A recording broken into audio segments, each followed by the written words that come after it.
হচ্ছে। না, প্রাণঘাতী হামলা যদি হয়ে থাকে তাহলে প্রাণটা কার গেছে একটু জানতে হবে, এক।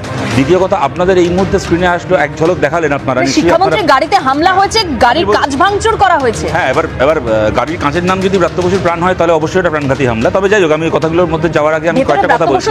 আমি কাইন্ডলি আমি শুনেছি, প্রশ্নটা শুনেছি।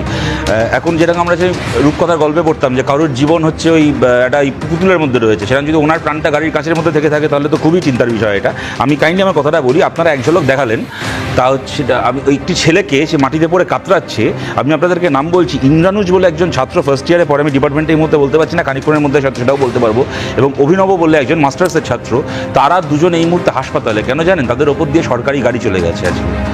এই ঘটনাটা কোথা থেকে শুরু? আপনারা ব্রাত্য বসুর স্টেটমেন্টটা দেখালেন।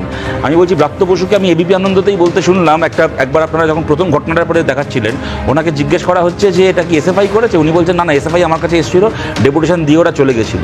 তারপরে ঘটনাটা ঘটলো কেন? আপনারা জানেন, পরশুদিন আমি জাস্ট বলিনি কথাটা, পরশুদিন যাদবপুরে কর্মসমিতির ভোট হয়েছে, তৃণমূল ওখানে হেরে গেছে। সেই আক্রোশ থেকে শিক্ষামন্ত্রী গেছেন, ছাত্ররা ডেপুটেশন দিয়েছে, বেরিয়ে যখন আসছে তারা, ঘোষিত কর্মসূচি, কর্তৃপক্ষ অনুমতি দিয়েছে সেই কর্মসূচি, তার উপর যাদবপুরের কিছু তৃণমূলী অধ্যাপক গিয়ে হামলা করলো। এরা অধ্যাপক বলে নিজেদেরকে, হামলা করলো, ওরকম পরিস্থিতি তৈরি করলো। তারপরে সেখান থেকে শিক্ষামন্ত্রীকে বার করার জন্য সরকারি গাড়ি দুজন ছাত্রকে চাপা দিয়ে চলে গেল।